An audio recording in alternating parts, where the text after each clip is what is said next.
Bonjour et bienvenue au lycée Honoré Roman à Embrun. Le lycée accueille aujourd'hui le Forum Mobilité Internationale organisé par Euroscope. Nous sommes là donc pour parler des départs à l'étranger, comment partir, comment on fait, à qui on s'adresse. Et là, on va parler des études à l'étranger. Donc avec moi, j'ai Julia, Cecilia et Amandine qui sont soit déjà partis à l'étranger pour étudier, soit en cours de préparation de dossier de départ pour Amandine. Julia, est-ce que tu peux nous expliquer un petit peu quelle expérience tu as eue d'études à l'étranger et pourquoi tu as souhaité partir étudier à l'étranger? Alors moi je suis partie il y a 1 an et demi, donc pendant mon année de licence 3 à la fac. Et j'ai décidé de partir parce que déjà c'est quelque chose qui m'a toujours attirée, de voyager, de rencontrer des personnes voilà, qui vivaient une culture différente de la mienne. Et donc du coup je suis partie un semestre, donc ça fait 4-5 mois à Sheffield en Angleterre. Et après, j'ai enchaîné avec un stage Erasmus à Madrid, en Espagne. Et donc voilà, je suis partie, donc comme je l'ai dit, pendant ma L3.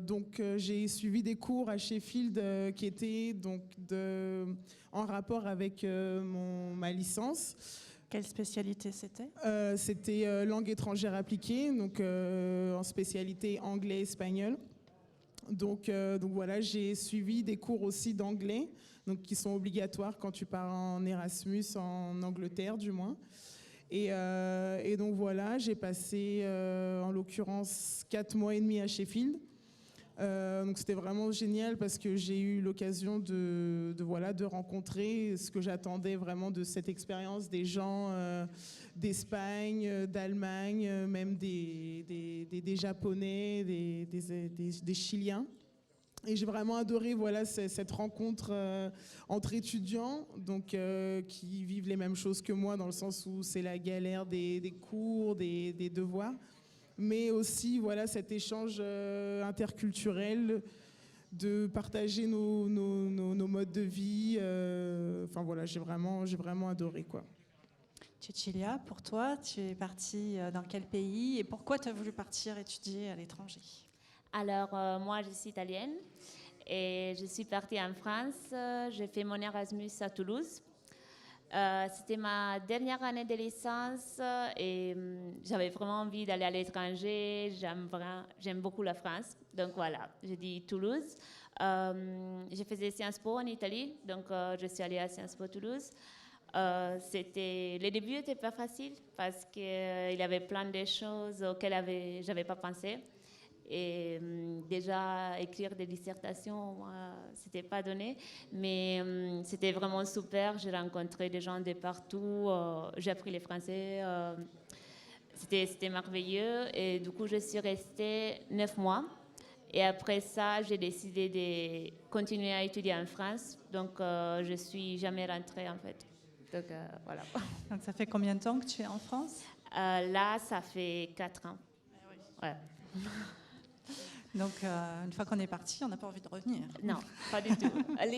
L'été, j'aime bien être en Italie, mais après la France, ça donne vraiment beaucoup d'opportunités aux jeunes. Donc, j'ai bien aimé faire mes études ici et à voir. Après, je ne sais pas. Et puis, ce qui est génial aussi avec les expériences Erasmus, c'est que ça te donne une vision de comment deux systèmes universitaires marchent. Par exemple, donc moi, j'ai pu voir les points positifs et les points négatifs du système éducatif français par rapport à celui, par rapport à l'anglais, quoi. Et alors, quels sont les points positifs et points négatifs? Par exemple, ce que je trouve dommage en Angleterre, c'est que les universités sont très chères. Bon, ce qui est bien, c'est qu'avec Erasmus, du coup, j'ai payé que les frais de ma fac à moi, les frais ne sont pas élevés, mais les facs en Angleterre, c'est hors de prix. Mais c'est vrai que le système, la vision qu'ils ont de l'apprentissage est vraiment différente. Et moi, je pense qu'elle est meilleure parce qu'elle donne plus de temps aux jeunes de temps personnel pour réfléchir ou du temps en groupe pour débattre, parce que en France, en tout cas, moi, j'ai pas eu ce genre d'opportunité, quoi. Donc je trouve ça dommage. Cecilia, pour toi, l'apprentissage en France est très différent de celui donné en Italie? Oui, en Italie, on est très bien formé, mais c'est très théorique. On étudie beaucoup et on ne fait jamais des stages, on ne fait jamais d'exemples concrets, même les droits. Moi, j'avais étudié beaucoup les droits et une fois arrivé en France, on a fait des mises à rôle, je devais vraiment concrétiser mes études et j'arrivais pas. Alors que mes copains français, ils avaient vraiment l'habitude. Donc, moi, j'ai apprécié les systèmes français. En plus, comme Julia le disait, c'est vraiment pas cher par rapport à l'étranger. Donc, moi, je ne vais pas me plaindre des cours que j'ai suivis en France. Voilà. Amandine, toi, tu es sur un projet de départ. Tu as envie d'aller étudier à l'étranger. Est-ce que tu peux nous expliquer un petit peu pourquoi, déjà ? Oui, moi déjà, je suis quelqu'un qui adore voyager, qui adore découvrir, partager. Donc c'est vrai que pour moi, profiter des études supérieures et de toutes les aides qu'on peut avoir pour partir, donc c'est logique et je me sentais obligée de passer par là. Donc du coup, là, ça y est, la demande, elle est partie. Normalement, j'aurai la réponse au mois d'avril. Donc voilà. Et c'est vrai que la demande, elle est assez simple à faire. En fait, c'est pas quelque chose de compliqué. Donc, j'espère vraiment être prise pour pareil, voilà, pouvoir découvrir, faire des rencontres, pouvoir comparer les systèmes éducatifs, les modes de vie. Et puis après, je pense que de toute façon, comme elle disait, après on y prend goût et du coup, on n'a qu'une envie, c'est de repartir. Donc là, je commence par l'Europe et après, je m'attaquerai à l'international, je pense. Déjà, d'autres projets de voyage après. C'est ça. Est-ce que tu peux nous dire combien de temps ça t'a pris à peu près pour monter ton dossier entre le début de l'information jusqu'à là, le dépôt de dossier et la réponse, à peu près? En fait, moi, je suis à Paris-Sorbonne et en fait, c'est vrai qui facilite assez le départ à l'envoi. Donc, la demande, c'est très simple. En fait, ils ont ouvert les candidatures début décembre. Ensuite, on remplit tout un dossier sur Internet. Et après, une fois que le dossier il est rempli, on l'imprime. On rajoute les pièces qu'il faut en plus. Donc, un CV, une lettre de motivation, si on a des lettres de recommandation, des pièces d'identité. Et après, le dossier, il fallait l'envoyer avant le 30 janvier. Et les réponses arrivent en avril. Donc, en gros, le dossier, il demande 15 jours, même pas, mais c'est l'attente qui est longue en fait pour la réponse. Et d'après ce que j'ai compris, une fois qu'on a la réponse en avril, ensuite on a des tests de langue à passer facultatifs, mais on doit quand même les passer. Et ensuite, après, il y a toute la démarche, trouver le logement. Voilà. Donc je sais que dans ma fac, ils nous aident beaucoup pour ça. On a des grands dossiers où on peut trouver toutes les informations et en plus on a les adresses des étudiants qui sont déjà partis. Donc voilà, par exemple, je sais que si je pars en Espagne, j'ai des copains qui y sont, donc ils peuvent même me garder la place pour l'année prochaine dans leur résidence.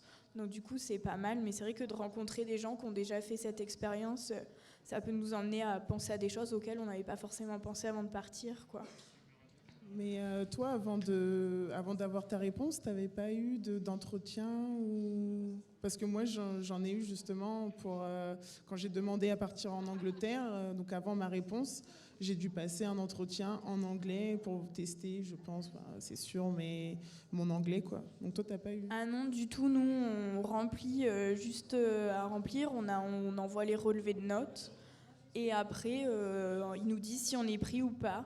Et c'est une fois qu'ils nous disent qu'on est pris, qu'on a les tests de langue à passer pour voir ensuite la dose de cours qu'il va falloir rajouter pendant la scolarité à l'étranger. Mais c'est vrai qu'on n'a pas de test, on n'a même pas de rencontre avec les gens, quoi. C'est vraiment seulement sur le dossier. Ok. Alors, il paraît qu'Erasmus, quand on part en Erasmus, il n'y a pas que les études, c'est aussi une belle expérience de vie. Alors, on l'a vu dans le film de Clapiche, L'auberge espagnole. Est-ce que vous pouvez nous raconter peut-être quelques anecdotes ou quelques histoires vécues? Alors, moi, au début, les premiers 2 mois, c'est pas que j'avais peur, mais je me suis entourée d'Italiens. Donc, on a fait vraiment un petit club d'Italiens à Toulouse. Et au fur et à mesure, j'ai réalisé que c'était vraiment dommage. Et donc, tout d'un coup, on a commencé à connaître plein de gens, pas qu'à la fac, surtout dans les bars et en soirée. Mais c'est vrai que c'est une expérience totale, en fait. Tu partages ta vie de tous les jours en colloque, à l'école, aux soirées, et tu es tout le temps entouré des gens qui ont des histoires complètement différentes de les tiennes. Donc là, je n'ai pas vraiment d'anecdote, mais c'est vrai que c'est vrai ce qu'on dit, en fait. On ne peut pas expliquer aux gens qui n'ont pas fait Erasmus qu'est-ce que c'est de faire Erasmus. C'est vraiment, ça change ta perspective surtout. Voilà. Bah, c'est vrai que Erasmus, c'est un monde à part quand même. Enfin, tous ceux qui ont fait Erasmus se comprennent parce que tu rentres dans une bulle où tu rencontres des gens, tu vis quelque chose d'incroyable et souvent l'après-Erasmus est assez dur mais en même temps est stimulant et motivant parce que tu as envie encore de voyager, de rencontrer des gens qui n'habitent pas dans le même pays que toi, Enfin, moi, ça m'a vraiment stimulée, quoi. Mais c'est vrai que Erasmus, c'est une opportunité en or, quoi. Moi, je comprends pas quand j'ai des camarades de fac qui font le même cursus que moi, donc qui font des langues et qui n'ont pas sauté sur l'opportunité de partir à l'étranger avec Erasmus, quoi. Donc voilà, c'est vraiment un programme qu'il faut faire, qu'il faut découvrir et vivre. Amandine, tu as quelle image de ton prochain séjour à l'étranger? Est-ce que tu as des attentes? Est-ce que tu t'imagines des expériences que tu vas vivre déjà ou pas? Alors oui, déjà en fait j'ai demandé 2 destinations. En gros j'ai demandé Angleterre-Écosse d'un côté et Espagne de l'autre. Donc déjà en fonction des 2 pays, je m'attends pas du tout à la même chose. Dans le côté anglo-saxon, je m'attends plus voilà, un cas d'études sérieux, dans des bonnes écoles, voilà. Et c'est vrai qu'en Espagne, on m'a plus raconté que voilà, il y a l'école, mais c'est un peu plus olé olé comme on dit. Donc déjà j'ai 2 attentes voilà, différentes en fonction de d'où je suis acceptée. Mais après, voilà, c'est vraiment, j'attends voilà, de découvrir. Je suis déjà allée en Angleterre, mais j'y ai déjà travaillé, mais c'est pas le même contexte. Donc y être là avec à l'école avec des Anglais, vivre à leur rythme, participer à leurs soirées, voilà, c'est vraiment pendant l'espace d'1 an s'intégrer en fait et au final se sentir un peu anglais. Donc moi c'est ça qui me plairait assez. Et en Espagne, pareil, la même chose, découvrir, parce que justement, vu qu'on est avec des gens qui sont nés là-bas, ils vont nous faire découvrir des choses qu'on ne connaîtrait pas forcément en y allant en vacances, ou voilà, ils nous font vivre la vraie Espagne. Et, moi, je m'attends à ça. Et aussi, côté études, je pense que ça va être difficile de suivre les cours, parce que parler une langue, c'est une chose, mais suivre les cours qu'on a l'habitude dans cette matière, ça me paraît un peu plus compliqué, voilà, de devoir faire des dissertations à l'écrit, tout ça. Surtout que moi, je suis en histoire, donc il y a tout qui passe par l'écrit. Mais d'un côté, je me dis que ça peut que compléter mes études à venir, en fait, parce que c'est vrai qu'en France, l'histoire, elle est assez centrée sur la France. Et donc, au moins d'aller découvrir comment ça se passait ailleurs et voir... par exemple, la Seconde Guerre mondiale, comment elle a été vécue en Angleterre et comment eux, ils l'étudient en différence de nous. Donc voilà, en gros, c'est un peu ça. Et voilà, faire plein de rencontres et m'enrichir surtout. Donc merci d'avoir participé. Est-ce que vous voulez dire encore quelques mots, peut-être 1 ou 2 mots-clés sur vos expériences, voilà, sur des temps vraiment forts et qui vous ont marqué pendant vos études? Alors pour moi, Les premiers jours déjà, je suis arrivée et j'étais assez sûre de moi-même. Et tout d'un coup, en fait, j'ai compris que je n'étais pas prête. J'ai eu un petit moment de panique. Mais c'était très bien d'être pas seule. On était à plusieurs. On était les étrangers d'un côté, les Français de l'autre. Et on s'est dit, on ne doit pas continuer comme ça. Donc, au fur et à mesure, on allait demander de l'aide. On a découvert des choses. On a même pris l'habitude de faire des choses qu'on ne faisait pas avant pour s'intégrer. J'ai mangé des choses françaises que j'aurais jamais voulu manger, mais j'ai dit, allez, j'essaye. Donc, voilà, Erasmus, c'était vraiment bien et c'est pour ça que j'ai décidé de rester en France. Et j'ai aucun regret. Vraiment, c'était super. Voilà.